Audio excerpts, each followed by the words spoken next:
जी मेरे भाई दो तरह का एनालिसिस होता है, कितनी किस्म का? एक होता है जी रेशियोज में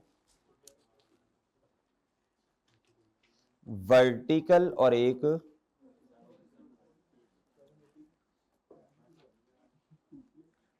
हॉरिजॉन्टल। ओके मेरे भाई।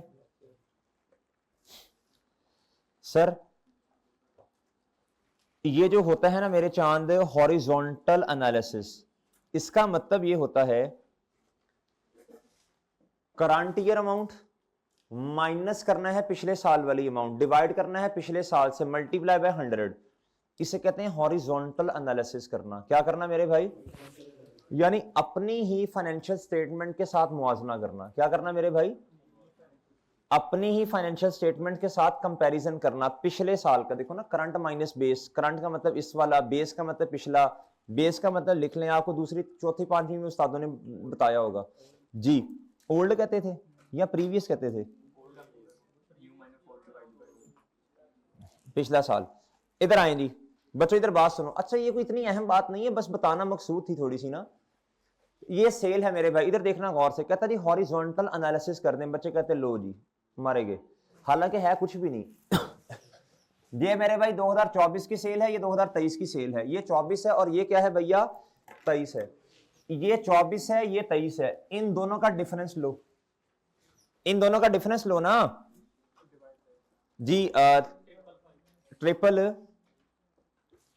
4315 में से 3760 माइनस करो, डिवाइडेड बाय पिछले साल से करो, मल्टीप्लाई बाय 100 से कर दो जी। बताओ जी, पिछले साल से इंक्रीज हो गई है सेल आपकी। डन मेरे भाई। अब यही काम ना कॉस्ट ऑफ सेल के साथ करो। 3020 माइनस 2669 डिवाइडेड बाय पिछला साल 2669 जी। आ गया 13.2, मतलब 13.2। अच्छा मेरी बात सुन लो गौर से। ओए गुड्डू बात सुनो भाई, बात सुनो। सेल बढ़ रही है तकरीबन 15% से, और बच्चों कॉस्ट ऑफ सेल बढ़ रही है बच्चों 13। एनालिसिस करना सीखो। आपको अर्ज की थी मेरे भाई, सेल बढ़ने की दो वजूहात, एक वॉल्यूम का बढ़ना, दूसरा प्राइस का बढ़ना। जब वॉल्यूम बढ़ता है मेरे भाई तो कॉस्ट भी उतने ही परसेंटेज से बढ़ेगी, ये असूल है बच्चों जी। अब मेरे भाई इधर देखना बहुत तवज्जो से, हालांकि आप क्या बोल, तवज्जो से सुनिए बात। हालांकि सेल जितनी बढ़ रही उतनी कॉस्ट ऑफ सेल नहीं बढ़ रही। अब दो रीजन हो सकती हैं। एक रीजन ये हो सकती है सेल प्राइस बढ़ गई, दूसरी रीजन ये हो सकती है कि कॉस्ट जो परचेज है ना वो कम हो गई है। ऐसे ही होगा और समझ रहे हो। बाकी रीजन सारी वही लिख रही है जो पहले लिखते थे, बस आपको ये बताना है कि इस तरह कंप्यूट करते हैं। हॉरिजॉन्टल का मतलब ये है। इस तरह आ जाओ मेरे भाई, डिस्ट्रीब्यूशन पे आ जाओ। 800 minus 760, 40 divided by 760 multiply by 100। 5.3% से क्या हो गया मेरे भाई? रीजन बताओ। सेल बढ़ रही है तो डिस्ट्रीब्यूशन एक्सपेंस भी बढ़ रही है जी, distribution and selling. 296 minus 162 divided by 100, ये तो यार 82.7% से बढ़ रहे हैं। रीजन बताओ क्यों बढ़ रहे हैं? ये नॉर्मली फिक्स होते हैं। आपने कहना जी इनको सही तरह मॉनिटर नहीं किया जा रहा, और भाई रीजन वही लिखनी है, सही तरह इनका मॉनिटर नहीं किया जा रहा। आगे अदर इनकम मेरे भाई 10 से बढ़ के 15% पे चली गई। 5 डिवाइड बाय 10 मल्टीप्लाई बाय 100 बढ़ रही है। रीजन बता दो अदर इनकम बढ़ने की। आपने कहना जी हो सकता है लॉन्ग टर्म इन्वेस्टमेंट की हो सकता है बैंक में पैसे डिपॉजिट करवाए हो सेविंग अकाउंट में, हो सकता है कोई रेंटल इनकम या एसेट को डिस्पोज किया हो। चार रीजन मैंने बता दी आपको, तो सारी बातें वही भाई। इंटरेस्ट एक्सपेंस आपका कम हो रहा है, ₹4 डिवाइडेड बाय 15 मल्टीप्लाई बाय इतना, इतने से कम हो रहा है, कमी आ रही है 13% से। रीजन आपने ना रीपेमेंट कर दी होगी लोन, इंटरेस्ट कम हो गया ना, बस ठीक है भाई।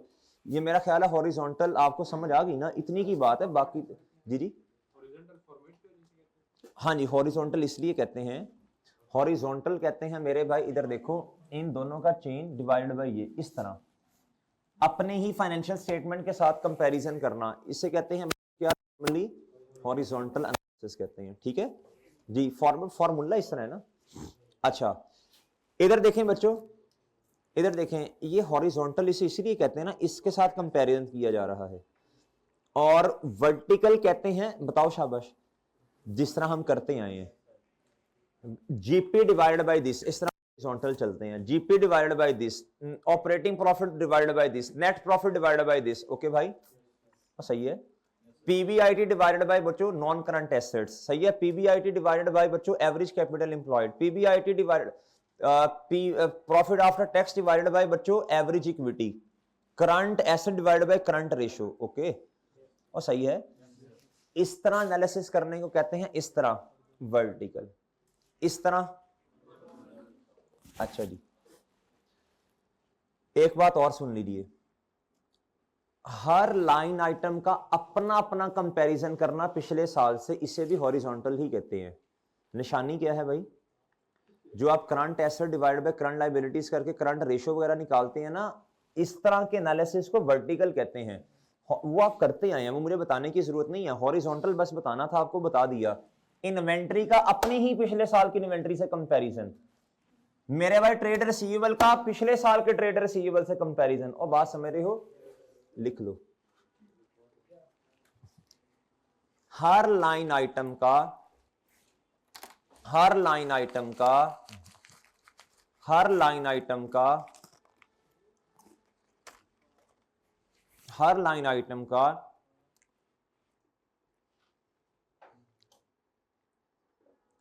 अपने का, हर लाइन आइटम का पिछले साल के साथ कंपैरिजन करने को हॉरिजॉन्टल एनालिसिस कहते हैं। ओके मेरे भाई,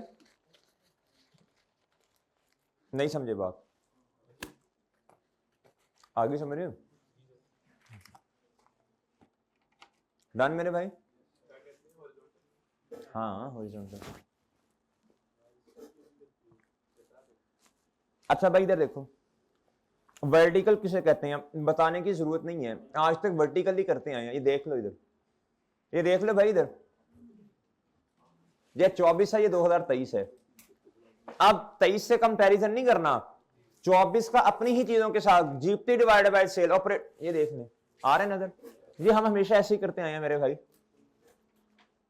लो मेरे भाई इधर आ जाओ जी, खत्म बस ये तो।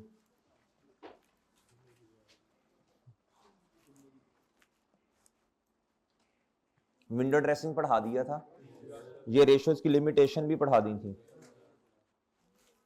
अब सुन लें बात गौर से, ये बात एंड पे जाता जाता बताने लगा हूं, अगर किसी बच्चे को फिर भी समझ ना आए, जिस तरह हमने तरीका सीखा ना, ऊपर वाले में चेंज, नीचे वाले में फॉर्मूला देखो और खुद क्या आप सोच लो। जिस चैप्टर की मेरे चाहे जितनी औकात होती है ना, उससे ज्यादा उस पर टाइम नहीं लगाते, ना वेटेज देते हैं। पिछली दफा भी 17 नंबर का सवाल या 16 नंबर का इसमें से आया था, जिसमें से मेरे मासूम दोस्तों 9 नंबर रेशियोज निकालने के थे। 9 डिवाइड बाय 16 करो तरह कितने होते हैं।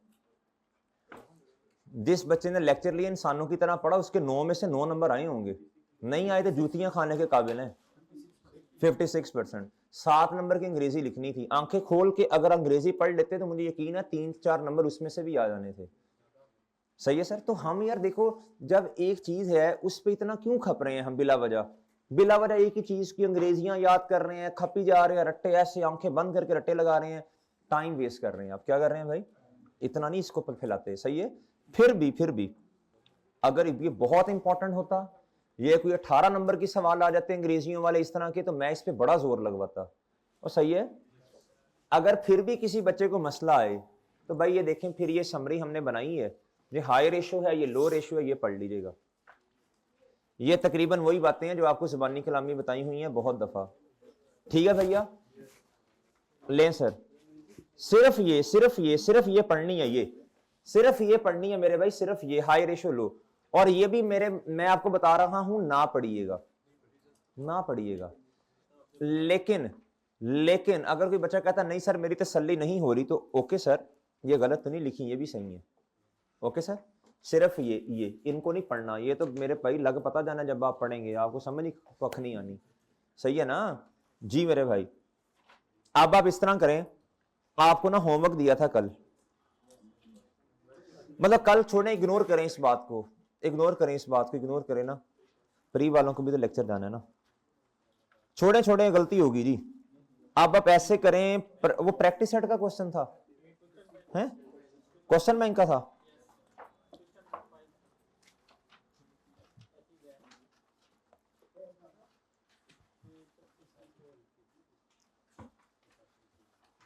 जिस बच्चे ने सारी रेशो एक ही सवाल में ढूंढनी हो, वो क्वेश्चन मैंने एक दो बताए थे आपको, हैं? हाँ, वो सवाल नंबर बताओ ना, प्रैक्टिस सेट का था शायद।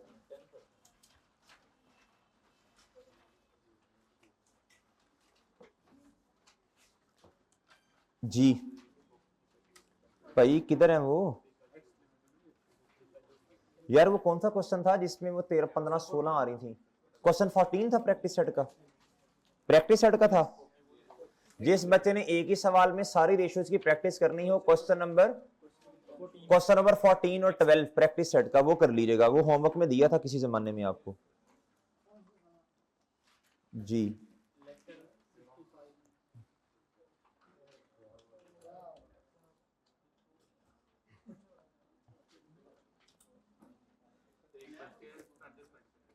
क्या तुम नोट टाइम भी नोट करते हो? तुम्हें कैसे पता है?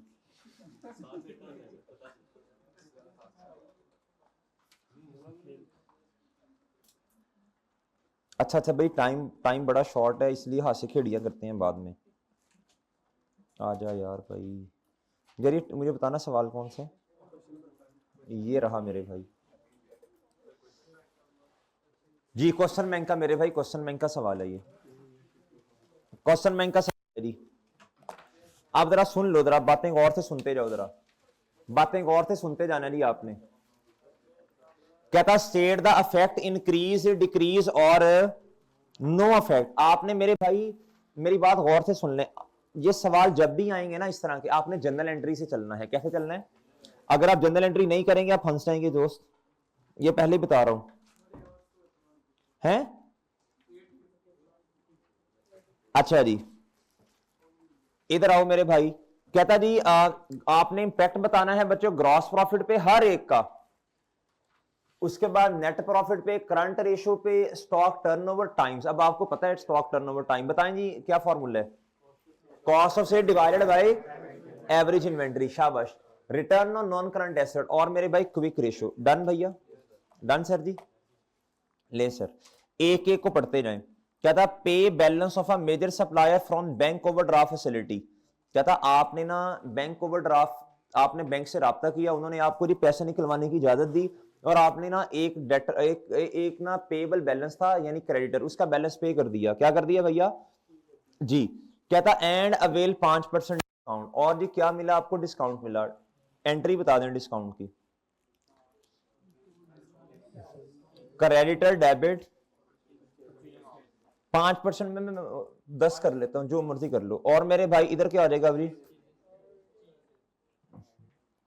लो मेरे भाई, अब ना हर एक रेशो पे इसको अप्लाई करते जाओ। शाबाश। इधर देखो, ग्रॉस प्रॉफिट बताओ जी। शाबाश, ग्रॉस प्रॉफिट बताएं जी। परचेजिस का ताल्लुक है जी ग्रॉस प्रॉफिट से, परचेजिस क्रेडिट हो रही है, प्रॉफिट बढ़ेगा, ये ग्रॉस प्रॉफिट से ऊपर वाली बात है, तो जी ग्रॉस प्रॉफिट इंक्रीज हो जाएगा। क्या हो जाएगा जी?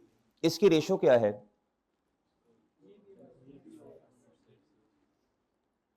ऊपर वाला बढ़ेगा, रेशो इंक्रीज हो जाएगी। हो जाएगी मेरे भाई। नेट प्रॉफिट जी, सिंपल सी बात है यार, ये भी इंक्रीज होगा, ये भी इंक्रीज होगा। अगर ग्रॉस प्रॉफिट इंक्रीज, ये भी इंक्रीज है। करंट रेशो, करंट रेशो का फॉर्मूला बताओ ना जी। पेबल डेबिट हो रहा है, कम हो रहा, नीचे वाला कम होगा तो रेशो बढ़ जाएगी। अब मैं ना थोड़ा स्पीड पे करवा रहा हूं, मैं पहले ही बता रहा हूं, ठीक है ना भाई? ये बातें इतनी दफा बताई आपको। स्टॉक टर्नओवर टाइम्स, क्या मेरे भाई जी बताओ जी? Stock turnover time average in, ये ना कहना आंखें बंद करके नहीं जवाब देना कि सर कोई इंपैक्ट नहीं है, आंखें खोलो। Cost of sale divided by average inventory. और चांद है, जब आपकी परचेजेस कम होती हैं तो आपका कॉस्ट ऑफ सेल आपकी क्या हो जाएगी? वो भी कम हो जाएगी। जब आपकी कॉस्ट ऑफ सेल कम है तो ग्रॉस प्रॉफिट क्या हो जाएगा? इंक्रीज होगा। क्या? ओ सॉरी सॉरी, सही है, वो तो ग्रॉस प्रॉफिट भी है ना। तो ये मेरे भाई कॉस्ट ऑफ सेल आपकी क्या हुई? कम हुई। जब ऊपर वाला कम तो रेशो। ओके भाई, ये मजेदार सवाल है, ये खुद सोचना है आपने, लेकिन आपको तरीका बताया, जनरल एंट्री कर लेना। Return on non current asset जी, रिटर्न पीबीआईटी भाई, प्रॉफिट बढ़ेगा। इसका जवाब गलत है मेरे ख्याल से। इसका जवाब गलत है, किसी एक आधे का जवाब गलत है, पहले बता रहा हूं। नहीं ये तो सही लिखा हुआ है इसने, किसी आगे आगे मोंगी बजी है एक में। ये तो आपको पता है, ये रिटर्न का मुझे बताने की जरूरत नहीं। क्विक रेशो बताओ भाई। इन्वेंट्री का तो ताल्लुक नहीं है ना, तो मेरे भाई इससे बताओ शाबाश। करंट लायबिलिटी जब कम होगी तो रेशो बढ़ जाएगी। डन, चलो ये तो आसान है। Sell slow moving stock items at a price equal to the cost. इधर मेरी बात सुनो, ओए ओए चिंटू मिंटू इधर देखो। क्या था, आपने बेच दिया स्लो मूविंग स्टॉक, क्या था, at a price equal to the cost. अब मेरी बात सुनो, एंट्री क्या होनी है, कैश डेबिट सेल्स क्रेडिट। और सेल्स मेरे भाई क्या ऐसे ही है, ऐसे ही है। अच्छा, और मेरे भाई एक और एंट्री भी होती है, बताएं शाबाश। और जी वो कहना ये चाह रहे, जितनी सेल थी ना उतना ही कॉस्ट है, no gain no loss. Okay भैया सही है। अच्छा अब आप इधर आओ, अब आप इधर आओ चांद। क्या था जी, slow sale sale slow moving stock item at a price equal to the cost. अब इधर एक बात समझने की कोशिश करनी है आपने, ग्रॉस प्रॉफिट डिवाइडेड बाय, बोलो शाबाश। पहले जो चीज आप 10 रुपए की बेचते थे, अब 12 रुपए की बेचते थे, अब आपने कितने की बेची? ये नो फैक्ट पता नहीं किसने कहा है अभी, सोचो बात को।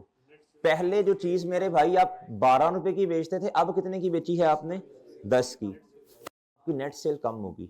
हाँ कॉस्ट ऑफ सेल पे तो जितने की थी उतने से चली गई ना कॉस्ट ऑफ सेल, आपका जीपी क्या हो गया? डिक्रीज हो गया।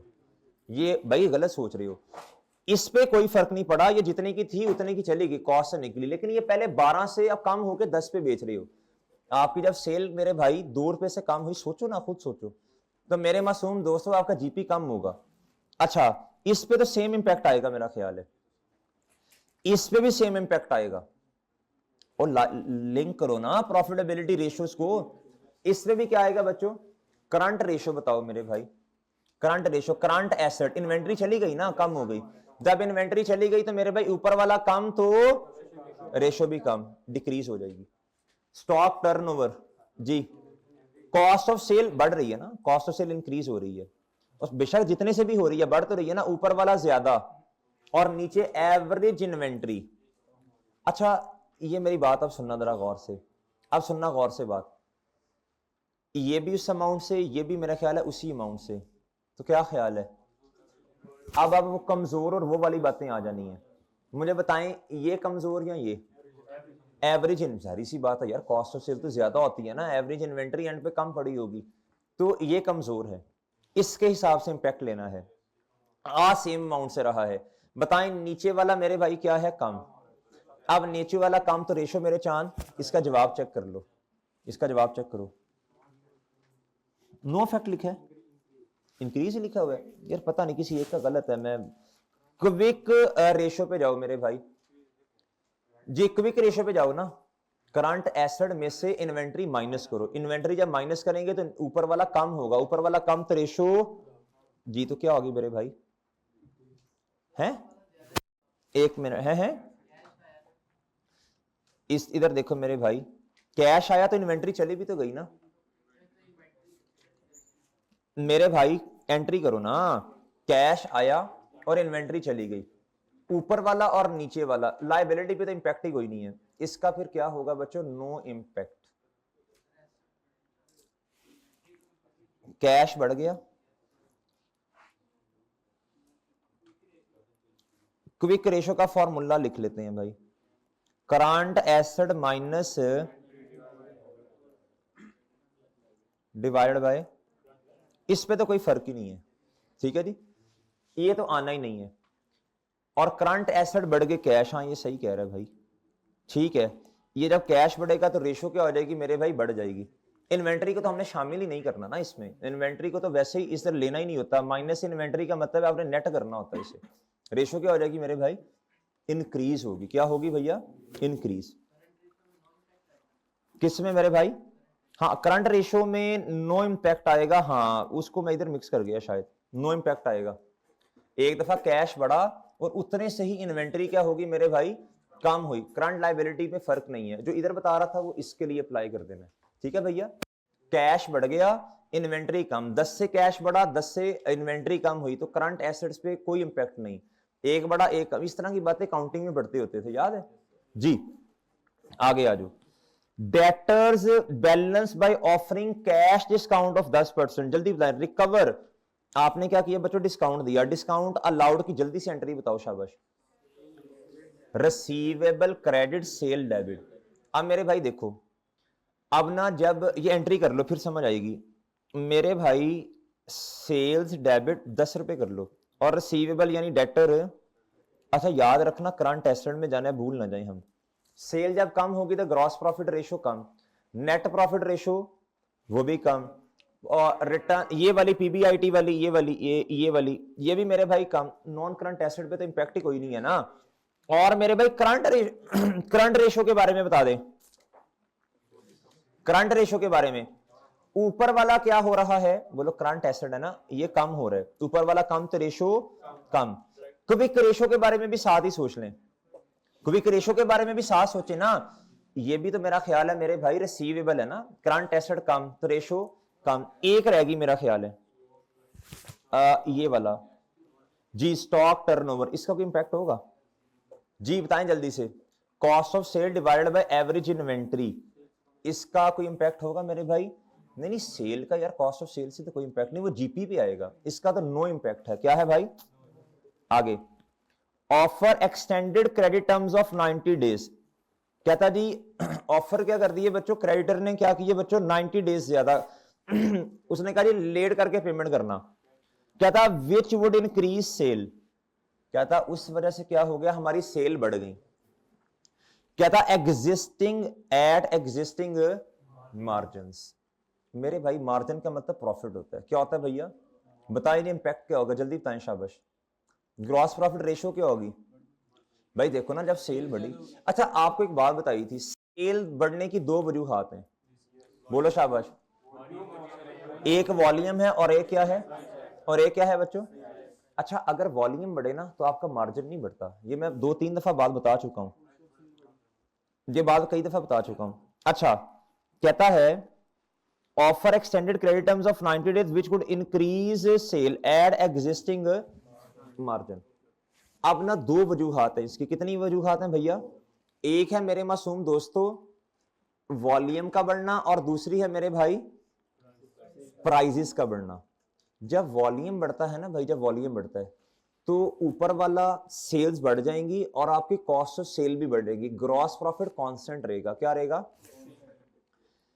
लेकिन जब मेरे भाई आपकी सेल बढ़ती है, सेल के प्राइस सॉरी बढ़ती है, तो सेल तो बढ़ेगी, कॉस्ट ऑफ सेल पे कोई इंपैक्ट नहीं आएगा। जल्दी से मुझे ये बता दीजिए जी ग्रॉस प्रॉफिट क्या होगा जी, बोले जी, ग्रॉस प्रॉफिट पे क्या इंपैक्ट आएगा मेरे भाई, एट विच कहता which would increase sale, increase sale हुई add existing margin, existing margin का मतलब समझाएं क्या इधर, कहता सेम परसेंटेज रही है, एग्जिस्टिंग मार्जिन का मतलब समझाओ, इधर लिखो वॉल्यूम इंक्रीज हुआ है, क्या हुआ है, एग्जिस्टिंग मार्जिन का मतलब है जितना मार्जिन है मार्जिन सेम रहा, क्या रहा मेरे चांद जी।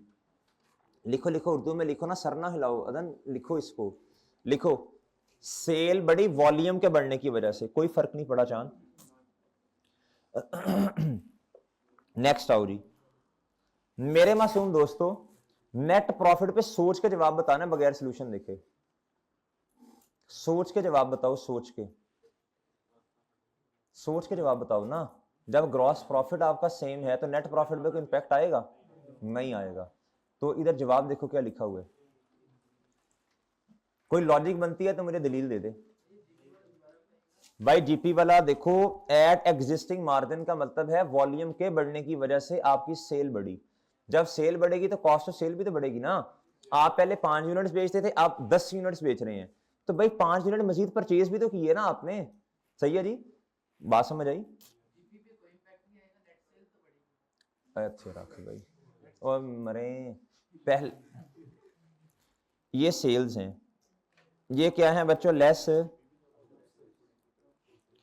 पहले आप यूनिट्स बेचते थे 5, एक यूनिट है जी 8 रुपए का, बताओ कितना जवाब आता है, जल्दी बोलो। इधर ओपनिंग स्टॉक और ये वो, मैं डायरेक्ट परचेजेस पे आता हूं। प्रूव कर लेते हैं यार, प्रूव कर लेते हैं जी। जवाब बताओ जल्दी, सॉरी इधर 5 यूनिट्स ही है ना जी, जल्दी बताना भाई, जवाब बताओ। अब यूनिट्स बेचने लग पड़े हो 10,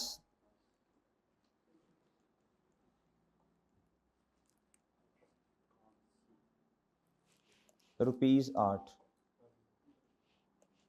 कितना आया भाई?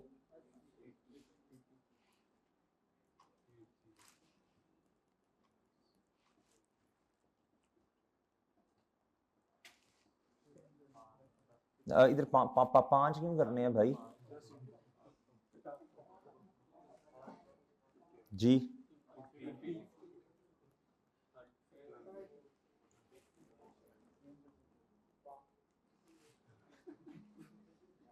जल्दी बताओ भाई, जल्दी बताओ, जुमे का टाइम हो गया, टिटो पार्टी बाद में करना।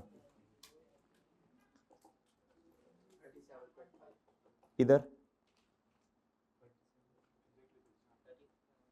आइए बात समझ भाई। वॉल्यूम के बढ़ने की प्रूफ हो गया, वॉल्यूम के बढ़ने की वजह से रेशो, आपने ये कॉस्ट में यार कई दफा प्रूव किया होगा जी। वॉल्यूम के बढ़ने की वजह से मेरे भाई कभी भी, सही है। तो नेट प्रॉफिट के आगे उन्होंने क्या लिखा हुआ है, कहता है वो बढ़ रहे। इसकी कोई दलील है आपके पास? मेरे जहन में तो नहीं आ रही, शायद आपके पास हो जी। शाबाश, वेल डन, ये सही बात कही इन्होंने। इन्होंने कहा जी सर, ये देखें, इन्होंने कहा सर ग्रॉस प्रॉफिट पे तो इम्पैक्ट कोई नहीं आना, कॉस्ट ऑफ सेल भी उतनी है और सेल्स और कॉस्ट ऑफ सेल दोनों पे सेम इम्पैक्ट आ रहा है। लेकिन नेट प्रॉफिट की ये रीजन है बच्चों, NP divided by net sales multiply by 100। Okay बच्चों, अब देखो, जब नेट सेल्स बढ़ेंगी तो जाहिर सी बात है प्रॉफिट बढ़ेगा। हल्का इसमें से कौन है? ये, तो ज्यादा असर किसके हिसाब से आ जाएगा? नेट प्रॉफिट कमजोर है, ये ज्यादा है, ये भी बड़ा, ये भी बड़ा, तो ये कमजोर है, इसके हिसाब से इंपैक्ट आना इंक्रीज हो जानी है। डन, सही कहा जी, शाबाश, वेल डन। करंट रेशियो जल्दी से बताओ, जल्दी से बताओ, जल्दी से करंट रेशियो बताओ, जल्दी बताओ फौरन। Current asset divide by liability पे तो मेरा नहीं ख्याल कोई इंपैक्ट आना है, कि आना है जी? तो करंट एसेट पे कोई इंपैक्ट आना है भाई जी? कितने से कैसे बढ़ेंगे? एग्जिस्टिंग मार्जिन कैसे बढ़ेंगे? जल्दी दलील दो ना, जल्दी करो ना, 1-2 मिनट है। कहता नहीं यार, कैश लेट को गोली मार दो, इसको बताओ, एग्जिस्टिंग मार्जिन को देखो, इसकी वजह से बताओ कोई करंट रेशियो पे कोई इंपैक्ट आएगा भाई? लायबिलिटी तो कम, लायबिलिटी पे तो कोई इंपैक्ट नहीं। जल्दी बताना, जल्दी मेरे भाई, जल्दी बताओ, शाबाश जी, शाबाश। जब आपकी सेल्स बढ़ गई हैं मेरे भाई, आपके बोलो शाबाश, सोचो ना, इस बेजे पे जोर डालो।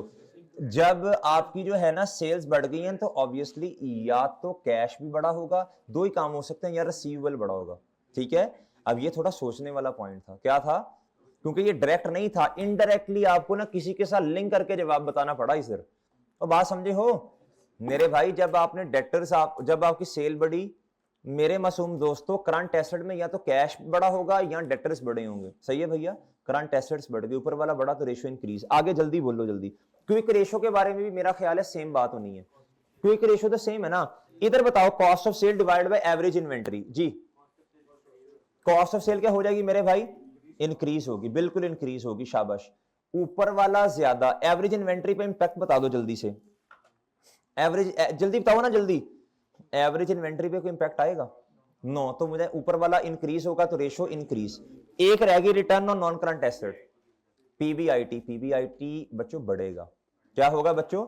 जब पीबीआईटी आपका बढ़ गया, नॉन करंट एसेट पे कोई इंपैक्ट नहीं है। तो जल्दी से मुझे बता दें, जब पीबीआईटी बढ़ा तो, अच्छा ये डायरेक्ट है, ये आप फौरन बता देते हैं। जो इनडायरेक्ट है उस पर थोड़ा सा कंफ्यूज होते हैं फिर। सही है सर। अच्छा जी, dispose of some non current assets at gain. पहले तो इसकी एंट्री दिमाग में सोचो। मैं मिसाल देता हूं, बस 2-3 मिनट में, 2 मिनट में इंशाल्लाह बात खत्म हो जाएगी। ये है जी आखिरी 5वां, ये बड़ा इंटरेस्टिंग है। एसेट की book value, PP book value 8 रुपए कर लो, क्या ख्याल है? 8 कर लो, डेबिट क्रेडिट। मेरे भाई कैश आया 10 रुपए का, तो गेन कितना आया? लो मेरे भाई, ऐसे ही है सर जी? लो सर। आप देखो बात सुनो, आप बहुत तवज्जो से, मुझे सबसे पहले इस एंट्री को देख के आपने आगे चलना है। मुझे बताओ बच्चों, ग्रॉस प्रॉफिट पे कोई इंपैक्ट आएगा? कोई आइटम नहीं। जनरल एंट्री कर लो, आसान हो जाएगा। एक में नहीं की थी ना, उसमें कंफ्यूज हो गए थे हम, मुश्किल हो जाता है। जनरल एंट्री कर लो, आसान हो जाएगी चीजें। भाई इसमें ग्रॉस प्रॉफिट वाली तो चीज ही कोई नहीं है। नेट प्रॉफिट बढ़ेगा ना, नेट प्रॉफिट बढ़ेगा, ऊपर वाला बढ़ा, सेल्स पे कोई इंपैक्ट नहीं, तो रेशो बढ़ जाएगी। तो return on non current assets बता दो। आप देखो, आप देखो एसेट्स कम हो रहे हैं और profit before interest and tax वो क्या हो रहा है? अब मेरी बात सुन लो, अब मेरी बात सुनो, दोनों की अमाउंट सेम नहीं है, ये बड़ी इंटरेस्टिंग बात है। अब इधर आना जरा, अच्छी बात नहीं, इधर देखो, PBIT divided bye non current asset. Okay मेरे भाई, पहले मैं करूंगा एग्जिस्टिंग पे रखूंगा। मैं कहता हूं जी पीबीआईटी है जी 10 रुपए, कितना? नॉन करंट एसेट है मेरे चांद 60, डन, मल्टीप्लाई बाय 100। एग्जिस्टिंग बताओ, एग्जिस्टिंग, एग्जिस्टिंग, ये एग्जिस्टिंग है। जल्दी दसना है भाई, जुमा लेट हो रहा है जी। 16 पॉइंट, इन्होंने आने में टाइम लगाना, मैं फिर यही शुरू करूं मेरे चांद, क्या कर रहे हैं जी। अब चेंज करते हैं। 10 से बढ़ के प्रॉफिट क्या हो गया बच्चों? 2 रुपए से बढ़ा ना, इधर 12, और मेरे भाई ये 60 से कम हो गया, कितना हो गया? मल्टीप्लाई बाय 100, जल्दी बोलो। 23%। ऊपर वाला बढ़ा, इसके बढ़ने की वजह से रेशो बढ़ गई, नीचे वाला कम हुआ, रेशो क्या हो गई? अगर पेपर में कभी इस तरह कंफ्यूज हो जाए तो बच्चों ये वाला काम भी फिर कर लेना है। अच्छा बस एक 2 मिनट बस मेरे भाई, जल्दी से मुझे बताएं स्टॉक टर्नओवर जी। यार कॉस्ट ऑफ सेल पे कोई इंपैक्ट नहीं है, एवरेज इन्वेंटरी पे कोई इंपैक्ट नहीं है, नो इंपैक्ट। अच्छा करंट एसेट, जल्दी जल्दी जल्दी जल्दी जल्दी। हाँ कैश आया, रेशियो बढ़ गई, क्विक में भी सेम इंपैक्ट आना है। डन मेरे भाई, इंटरेस्टिंग सवाल था। इसके बाद आके मैं लेटेस्ट अटेम्प्ट वाला रेशियोज का क्वेश्चन डिस्कस करूंगा इंशाल्लाह। अभी है काम, ओके ओके, है काम है मेरे भाई, अभी छोटी छोटी बातें हैं अभी काफी। जी जी भाई। अच्छा मेरे भाई, अब इस तरह कीजिए, रीसेंट अटेम्प्ट का पास पेपर आपके पास तो खैर होगा नहीं, रीसेंट अटेम्प्ट का पास पेपर तो मेरे भाई आपके पास नहीं होगा।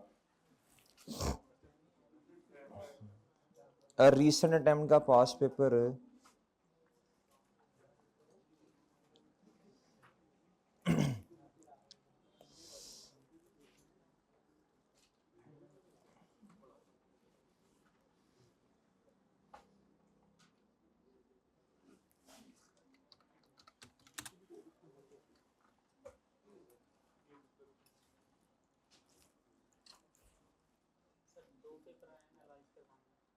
जी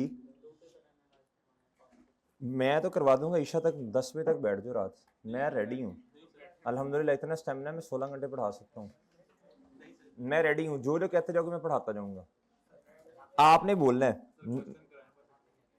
जी जी।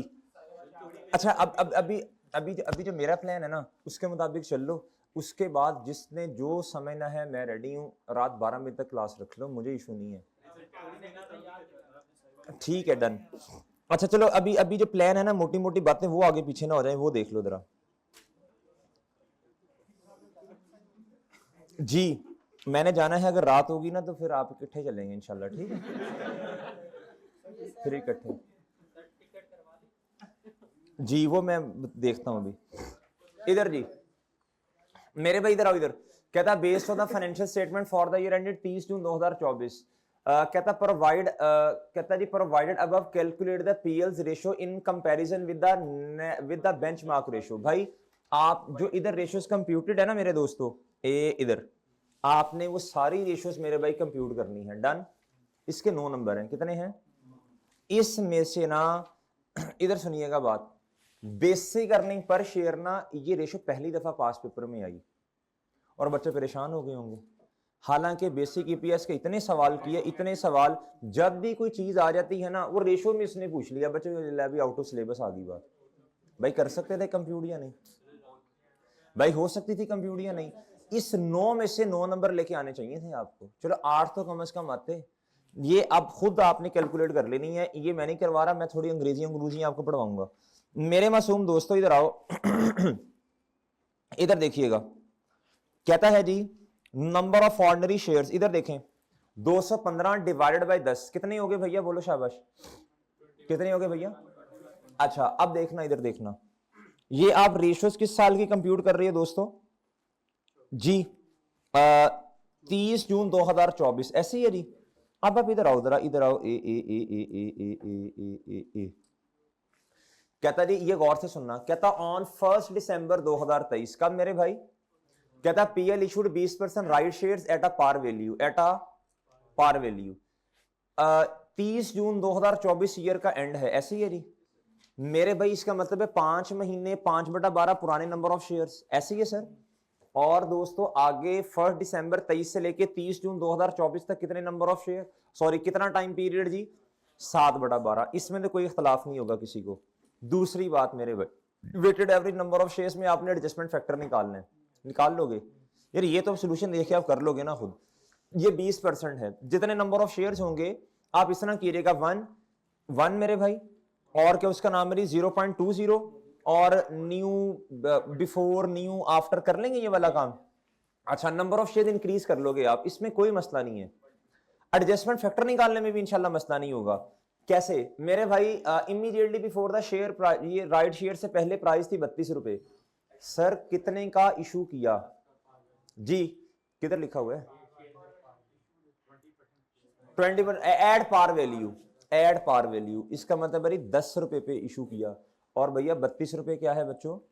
मार्केट। तो एडजस्टमेंट फैक्टर बनेगा नहीं, आपको वो थ्योरेटिकल प्राइस निकालनी पड़ेगी, ये आप निकाल लोगे। मैं आपको ना सोल्यूशन पे लेके जा रहा हूं डायरेक्ट, इधर आ जाओ, इधर आ जाओ, इधर आ जाओ, इधर आ जाओ। ये आपने ऐसे करना, ये पास पेपर ना रिसेंट का हम आपको ना सेंड कर देंगे, डाउनलोड कर लिया, आपको सेंड कर देंगे, वो आप उधर से देख लीजिएगा ये चीजें।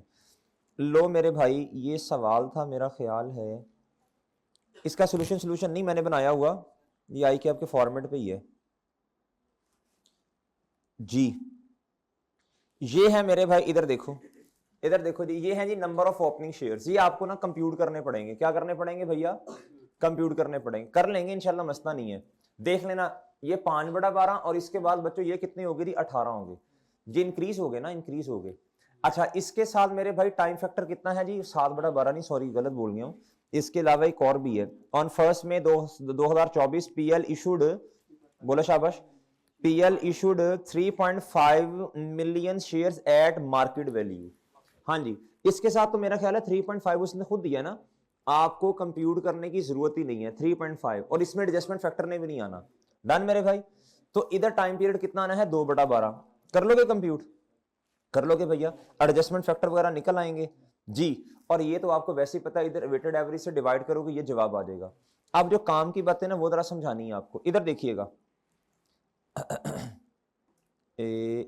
ये बी वाला कहता briefly describe the effects of each management decision. अब मैनेजमेंट ने कुछ डिसीजंस करने हैं ना, on the PL ratio indicating whether these actions help और adversely affect the attainment of the benchmarks. कहता ये जो मैनेजमेंट डिसीजन करने जा रही है इसका इंपैक्ट आपने ना ईच रेशियो पे बताना है, हर रेशियो पे बताना है जी। अब थोड़ी सी अंग्रेजी आपको लिखनी पड़ेगी सर, इधर देखिएगा जरा, तवज्जो से बात सुनिएगा।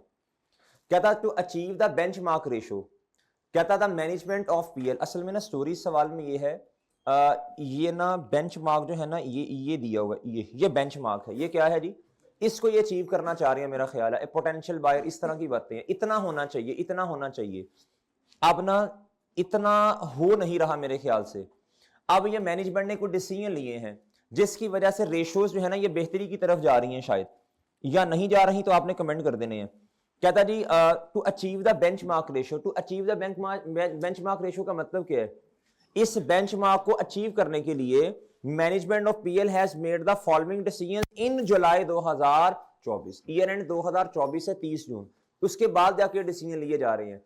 Purchase from a major supplier will now be made on cash basis. कहता परचेज अब आपने किस तरह करनी है जी? कैश बेसिस पे। क्या था, to avail discount not available on credit purchases. क्या था, क्रेडिट परचेज पे डिस्काउंट नहीं है, कैश बेसिस पे आप परचेजेस करेंगे तो आपको डिस्काउंट मिलेगा। बताएं शाबाश, अभी हम मेरा ख्याल पढ़ के आए हैं। आप एंट्री क्या करेंगे, पेएबल डेबिट और मेरे भाई जी हेलो जब डिस्काउंट मिलेगा तो ग्रॉस प्रॉफिट बढ़ जाएगा ना, अभी पढ़ के आए हैं चांद जी। कैश क्या हो जाएगा मेरे भाई, सॉरी पेएबल डेबिट हो जाएगा, और क्रेडिट क्या होगा जी, परचेजेस। आपका ग्रॉस प्रॉफिट क्या हो जाएगा जी, जब आपका ग्रॉस प्रॉफिट बढ़ गया तो आपकी प्रॉफिटेबिलिटी रेशियोज बढ़ जाएंगी ना। अच्छा, the increase working capital demand will be met by acquiring a bank overdraft facility.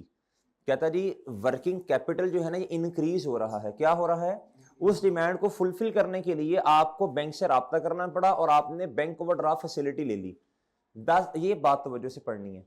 The savings from the discount, कहता जो सेविंग हो रही है, जो सेविंग हो रही है फ्रॉम द डिस्काउंट, कहता अब आपने असल में क्या करना है, अब आपने ना जल्दी पैसे देने हैं किसको, क्रेडिटर को। क्या करना है बच्चों, क्रेडिटर को जल्दी पैसे देने हैं। जब क्रेडिटर को जल्दी पैसे देंगे तो पैसे होंगे तो देंगे ना, अपने पास तो है नहीं, बैंक से राब्ता करना पड़ा।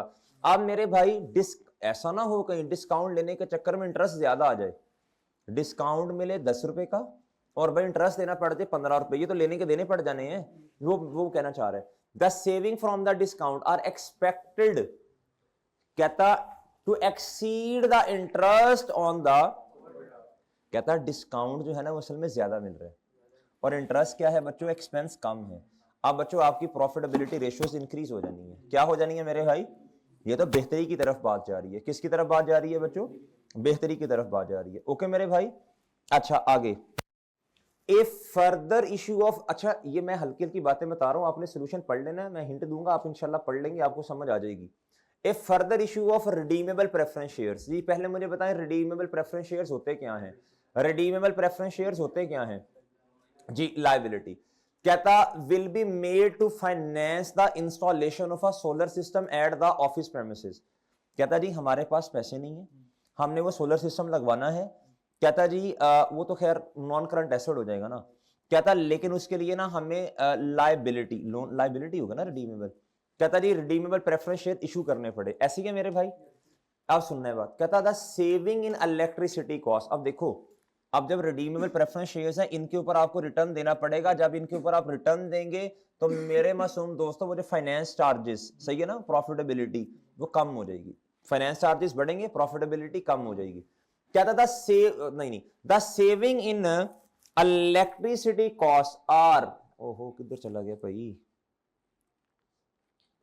The saving in electricity cost, कहता जो बचत होनी है ना बिजली के बिल में, are expected to exceed the dividend payment. वो प्रेफरेंस शेयर्स है ना, उनको कहते डिविडेंड ही है, होता रिटर्न है। भाई रुक जाओ रुक जाओ रुक जाओ रुक जाओ रुक जाओ रुक जा चांद। कहता exceed the dividend payment on these preference shares and depreciation on the, कहता सोलर सिस्टम पे डेप्रिसिएशन भी आनी है, उसकी वजह से प्रॉफिट कम होना है, और मेरे मासूम दोस्तों क्या होना है, बोलो शाबाश, आपको ये डिविडेंड पे करना पड़ेगा, इसकी वजह से फाइनेंशियल चार्जेस क्या हो जाने हैं, बोलो शाबाश, ज्यादा होने हैं, इसकी वजह से भी प्रॉफिट कम होना है। लेकिन